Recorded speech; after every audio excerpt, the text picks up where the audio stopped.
Now, Kingsville is located straight across the lake from Sandusky, Ohio, which is ironically where we purchased our current boat. Whoa. Boom. Way too much air guitar. She always makes me look good.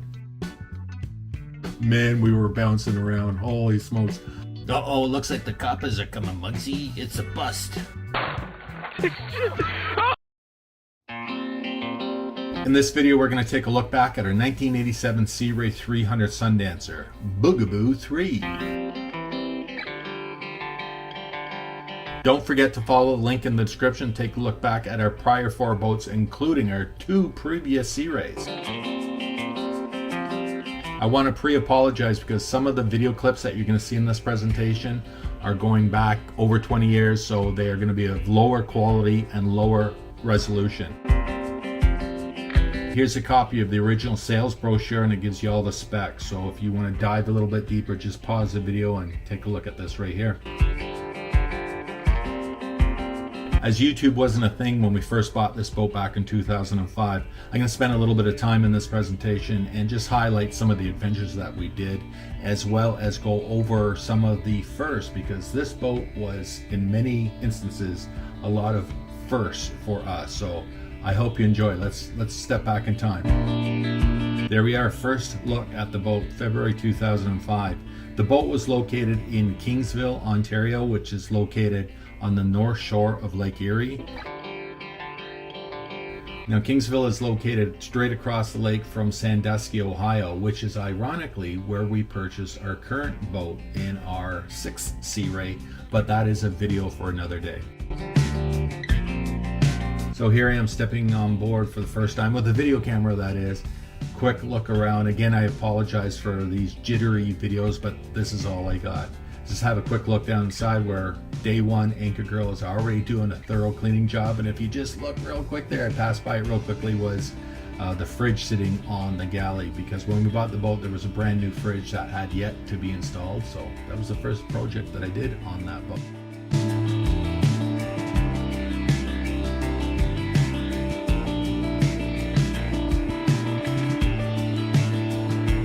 Here we are putting it on the trailer for a long ride to its new home on Lake Simcoe.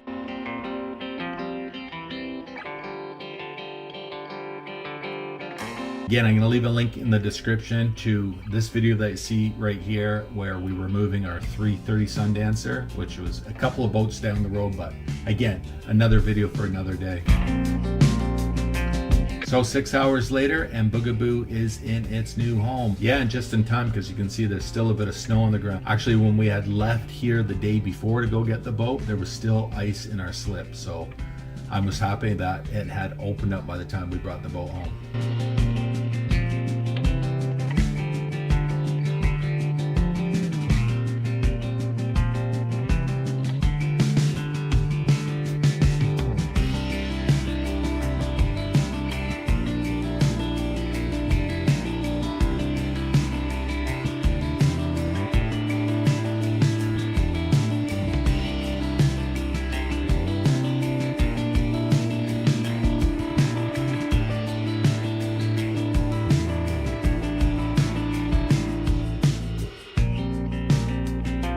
Yeah, so the boat did have a Garmin chart plotter on it, but this was really nothing more than a rudimentary GPS system.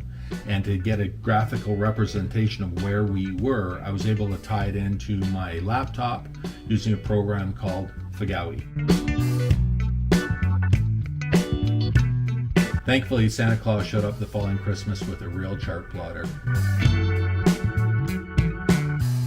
The boat was powered by twin 350 Mercruisers with Alpha 1 drives. And another first is I would take those out drives off every year, take them home, tear them down, change the water pumps, making sure everything's looking good and clean inside, because those drives, if you know, if you're familiar with them, you have to actually pull them apart to get at the water pumps and the impellers. So that became an annual event for me.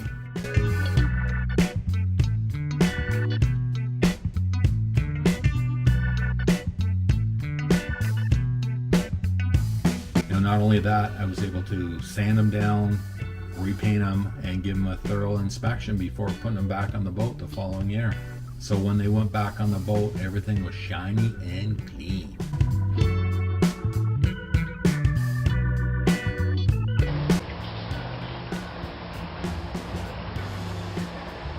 We're floating back in the water. Woohoo! For another year. Despite the ice. And in spite of the ice.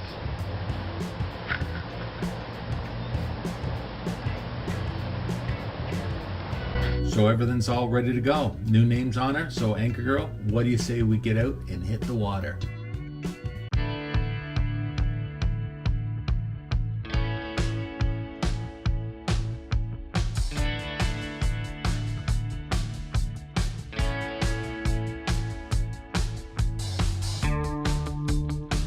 Wow, looks like a fun day out in the lake, but honey, why don't you steer us over to some more calmer waters?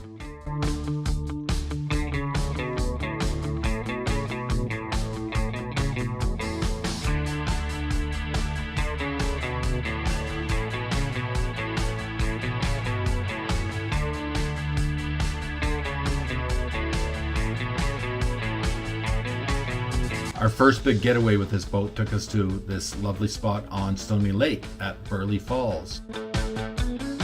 And if you're wondering why I haven't shown you this beautiful spot in more recent videos, it's because unfortunately they're not providing any transient docking anymore.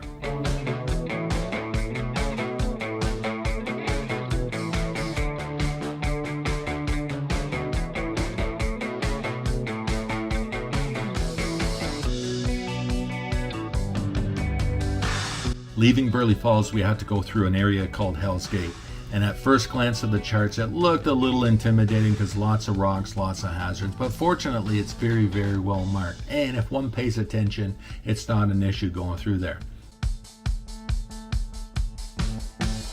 Now that said, on our return trip coming through here, Anchor Girl asked if we get a little bit closer to that pretty church so she can take some photos. And yep, you guessed it, I wasn't paying 100% attention to where I was going, missed a marker, and sort of scraped the bottom, hit an unmarked shoal. Oh well, no major damage, just scraped the skegs off the one of the outdrives, and no worse for wear, but lesson learned. So that was the first, and hopefully only time that I hit bottom with the boat. Beautiful clear lake, and this was another first for us as it was the first time we visited Island View Resort Marina. And if you've been following the channel long enough, you'll know that we have returned here many times over the years on many different boats too.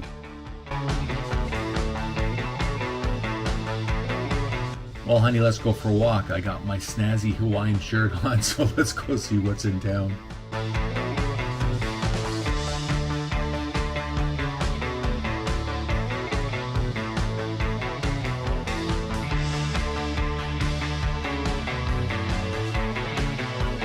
Let's go check this place out. Wow, I'm glad I'm wearing the right shirt. I blend right in.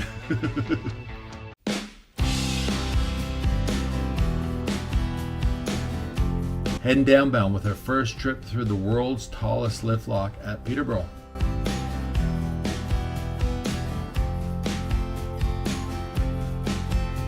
And our first visit to Peterborough Marina.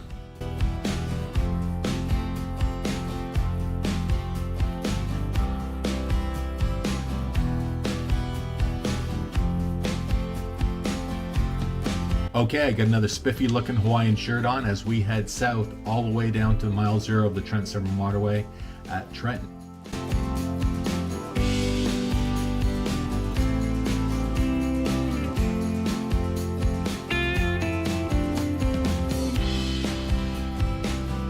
That was quite a milestone for us, getting all the way down to mile 0 and the unofficial start of the Trent-Severn Waterway.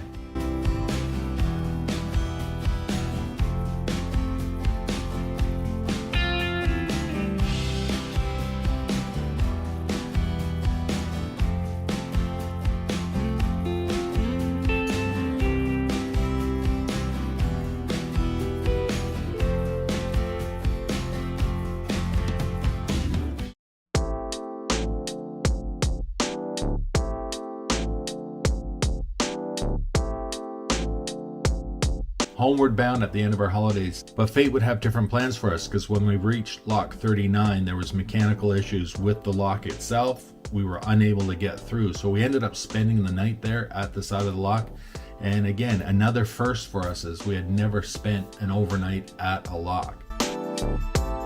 Now that boat wasn't equipped with an onboard generator, so when we were traveling, anytime we were overnighting, we would go to Marina so we would have shore power. What a great, beautiful experience. I'm so happy that we did it.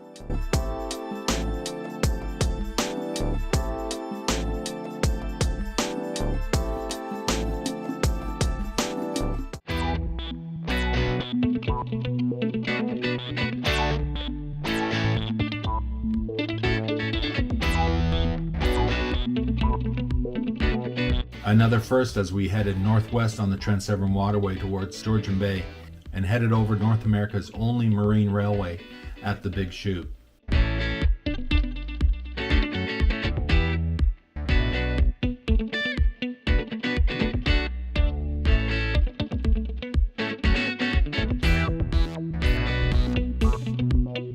Although we only spent one night at Midland Harbor before returning home, it was inspiring to say we did the Bay. We were on Georgian Bay, hoo-ha, and we would look forward to returning here and doing farther trips in the future.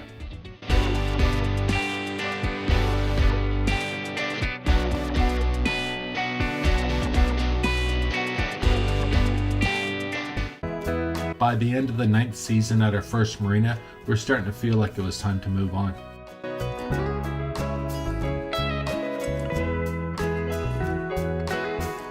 So after too many campfires, too many spilled drinks,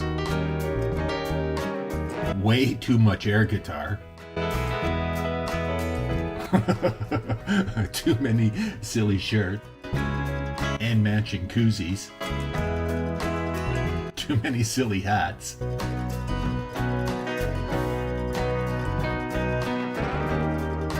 too many decorations, way too many late nights on the dock. It was time to depart and move on to new adventures.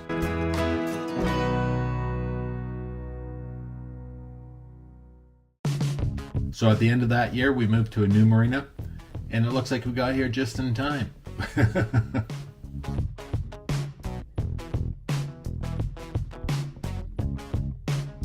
And the following spring, with our neighbors, we built a new deck, put up a gazebo, and called it our own. But there was some work that had to be done the following winter when the ice conditions were safe. What are you guys doing? Trying to go fix it. Okay, I'll see if it's still safe. I'll nail the ice to the bottom. Yeah. Oh, it did break it. Holy Jesus.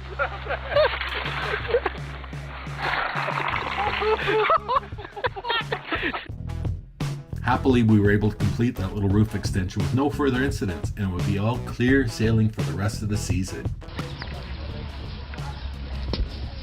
Whoa. Boom. Here we are unseen at Everglades Marina, where this Sunday morning, a car burst into flames for absolutely no reason.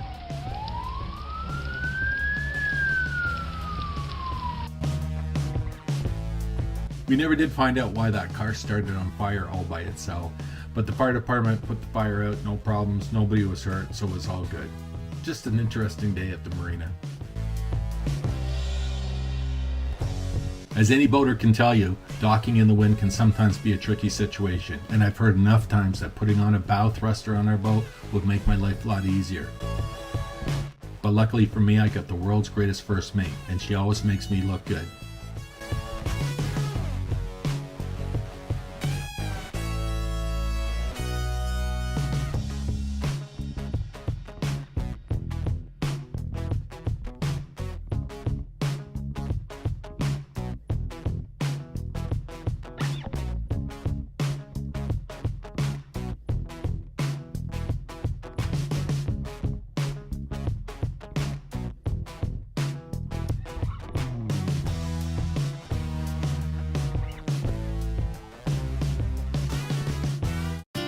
When we decided to go up to Georgian Bay for the first time, we figured we should get a little dinghy so that we can do some exploring and adventurizing. And there we are, world famous Henry's.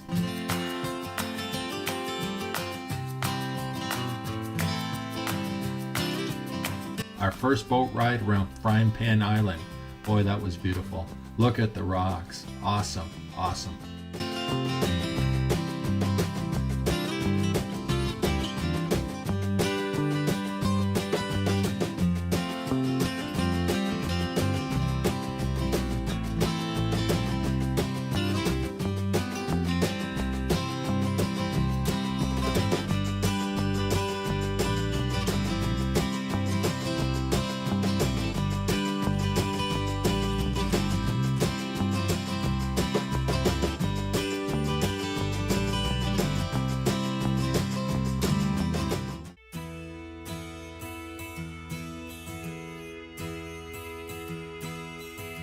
Moving on from Henry's, we headed up to Parry Sound.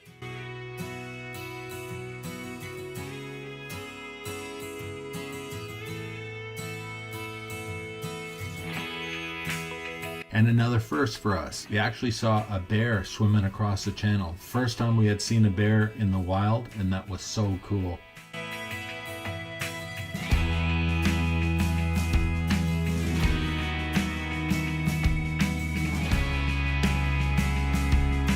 Coming into Parry Sound, and we stayed at Big Sound Marina. Since then, we stayed there a few times.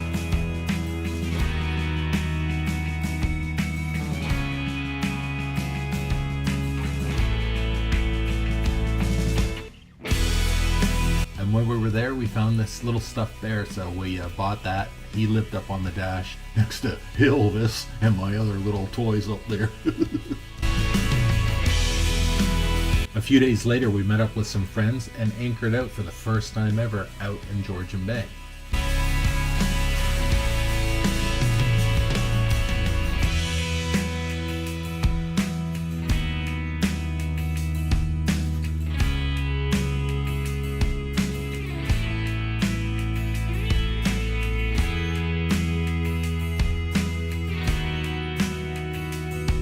As I mentioned earlier, this boat did not come equipped with a built-in generator, so Anchor Girl went out and bought an off-brand 900-watt generator, which I call the $99 special.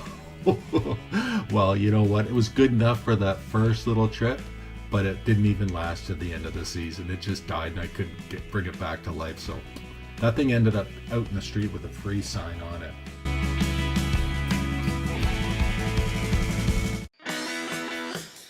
So after a couple of days there, we all decided to move on to another spot, and the next destination was Beckwith Island. And shortly after we got secured, another boat had pulled in who was towing a Sea-Doo, and unfortunately when he was backing up setting his anchor, his tow line got wrapped around one of the props and actually sucked that Sea-Doo right under a swim platform.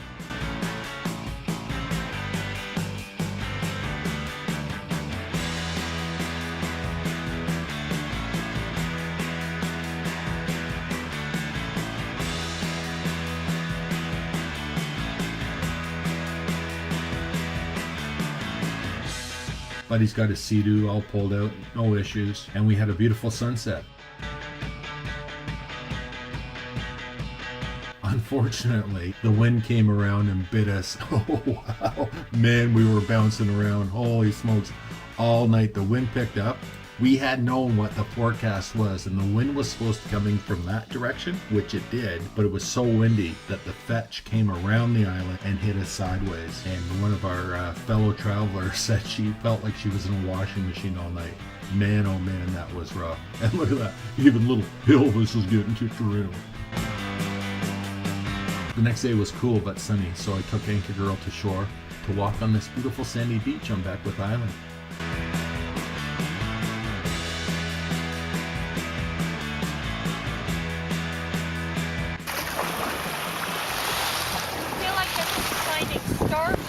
Yeah.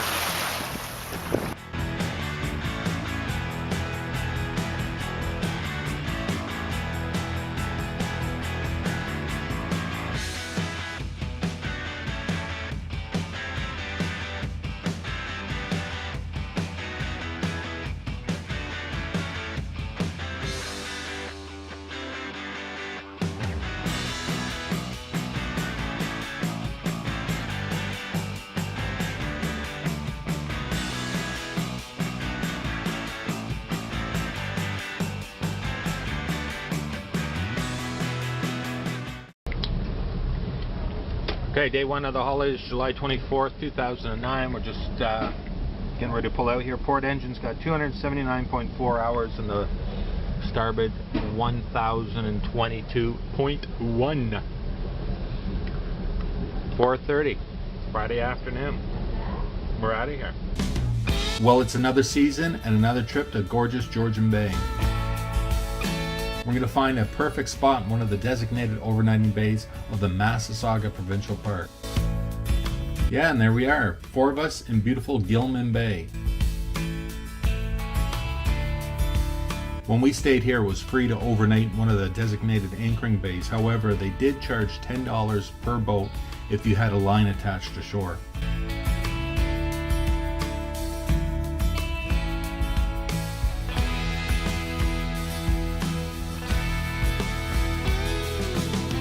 The following day, we jumped in our dinghies and did some touring around. Beautiful spot, beautiful area. Really happy that we made it there.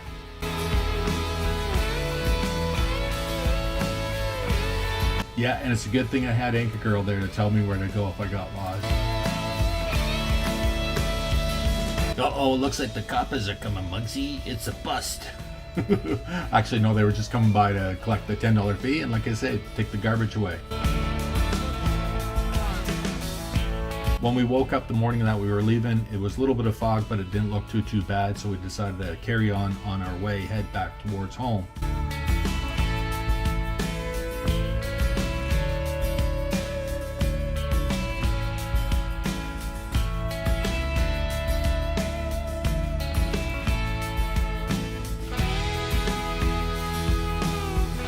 But unfortunately, we got to a point, fog rolled in super heavy. And at one point it was actually so thick I couldn't even see the bow of the boat. Scary situation. I ended up getting the boat turned around 180 degrees. Totally lost my bearings trying to find our way. Fortunately, it cleared up enough that we could find our way over to Henry's, where we decided to stop for a couple hours, wait for it to clear out before moving on.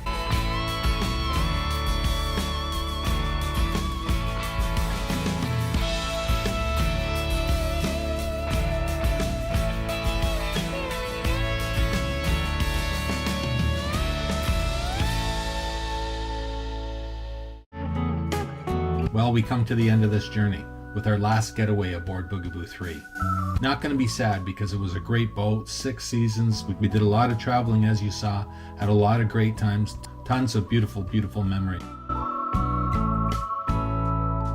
And look at that, we finally got a decent generator right before we sold this boat. How ironic. And the other irony is, the next boat had a great built-in generator, so we didn't need it anymore anyway.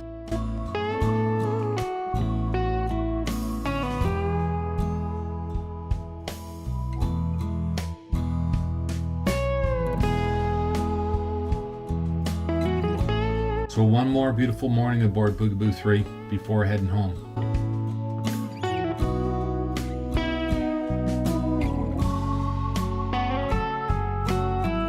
Another gorgeous day with my beautiful first mate as we get ready to depart, heading home and calling it a day on this one.